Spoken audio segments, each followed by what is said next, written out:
దేశం ఏజెన్సీని మొత్తం కూడా పుడుకుని ముంచారు. కనీసం వాళ్ళ యొక్క స్వలాభాల కోసం తెలంగాణ రాబట్టుకోవడానికి ఎన్నో అబద్ధాలు ఆడి వాడు తను తెలంగాణ తీసుకోవడానికి గాను మమ్మల్ని ఈ పోలవరానికి బలిచ్చాడు. ఈ ప్రాంతాన్ని మన్యస్ ప్రాంతాన్ని మొత్తం కూడా బలిచ్చి ఆయన సక్రమంగా కేసీఆర్ తెలంగాణ తీసుకొని సంబరాలు చేసుకుంటున్నారు.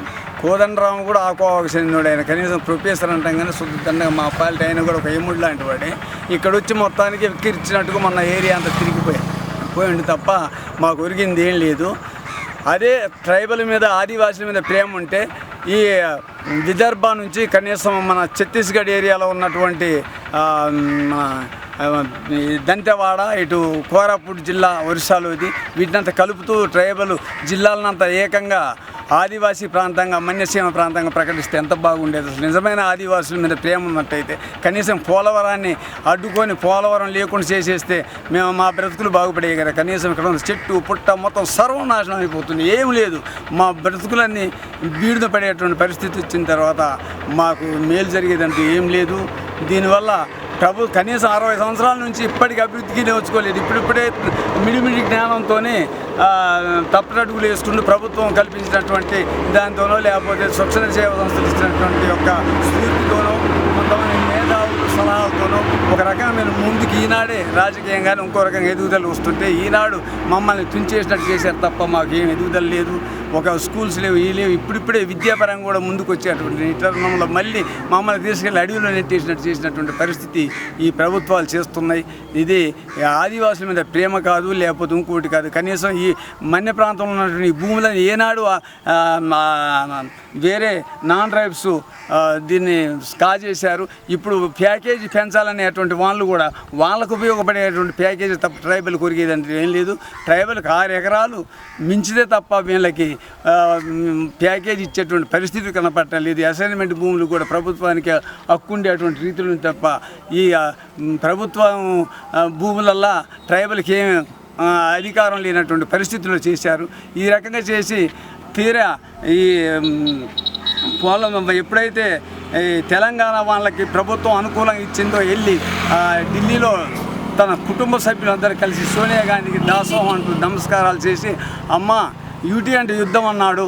తర్వాత రాయల్ తెలంగాణ అంటే రణం అన్నాడు. మరి పోలవరం అంటే పోర్ అనేది ఎందుకు చెప్పలేదు అంటే పోలవరం మీద ఎంత ఆయనకి ప్రేమ ఉంది ఒకసారి ఆలోచించండి. ఇక్కడ ఈ ప్రాంతం మొత్తం మునిగినా పర్వాలేదు, మమ్మల్ని బలిచ్చేసి తెలంగాణ తీసుకొని మనం సంబరాలు చేసుకుంటూ బోనాల పండుగ నూకో పండుగను వాళ్ళు చేసుకుంటున్నారు తప్ప ట్రైబల్ ఆచారాలు సంస్కృతి సాంప్రదాయాలు ఇక్కడ ఉన్నటువంటి పండుగలు మొత్తం కూడా సర్వనాశనం చేసేసి వాళ్ళ ఆడంబరాలు ఇది చేసుకుంటున్నారు తప్ప మాకు ఒరిగేది ఏం లేదు. ఈ అటువంటి పరిస్థితుల్లో మమ్మల్ని ఇలాగైనా సావనివ్వండి. ఊరికే ఇప్పుడు కనీసం ఇంకోటి చూడండి, రాజకీయ పరంగా చూసుకుంటే రాజకీయంగా మనం లబ్ధి పొందుతున్నారు. ఏంటి, మేము ఎత్తు తగ్గించాలట, ప్యాకేజీ పెంచాలట అంటే మేము కొంతైనా కట్టాలి అంటే మేము మునిగిపోయినా పర్వాలేదు కానీ వాళ్ళకి మొత్తానికి ఇక్కడ ఉన్నటువంటి ప్రాంతాన్ని తెలంగాణలో ఉంచాలట. మళ్ళీ ఎట్ట సచ్చిటోడు ఎక్కడుంటే మేమైంది తెలంగాణలో ఉంటే వాళ్ళకి ఓటు గురించి ఓటు బ్యాంకు రాజకీయ నాయకులు చేస్తున్నారు. వేరే వాళ్ళే ఇంకో రకమైన రాజకీయం చేసుకుంటున్నారు తప్ప మా కోరికేది ఇక్కడ ఏం లేదు. దీనివల్ల ఏదో రకంగా మమ్మల్ని ఇలా బ్రతకనివ్వండి. ఎందుకు వచ్చిన సోహం ఇదంతా? ఎట్లా కూడా రాజ్యసభ అయిపోయింది, లోకసభ అయిపోయింది, ఇక పార్లమెంట్ అది మన ఇది సుప్రీంకోర్టు అంట. సుప్రీంకోర్టు కూడా సుమ్మగా ఎవరు అధికారం ఉందో వాళ్ళకే వత్తాసు పలుకుద్ది. రాజకీయ నాయకులు కానీ వీళ్ళు లాయర్లు కానీ జడ్జీలు కానీ పైన ఉన్నటువంటి న్యాయస్థానం కూడా వాళ్ళకే పలుకుద్ది తప్ప మనకి న్యాయం చేసేటువంటి పరిస్థితి లేదు. దీనికి కనీసం మానవ వనరుల హక్కులు కానీ ఇంకా వేరే వాళ్ళు కానీ విదేశాలలో ఉన్నటువంటి వాళ్ళు కానీ అందరూ కూడా మానవతా దృక్పథంలో వచ్చి మమ్మల్ని రక్షించేటువంటి పరిస్థితి చేస్తే తప్ప మాకు నిజమైన న్యాయం జరిగట్లేదు.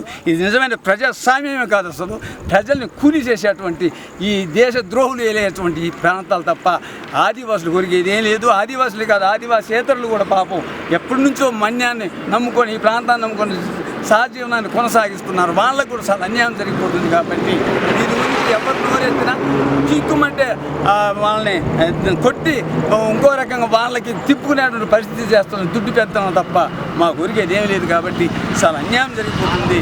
మాకు ఏమీ లేదు.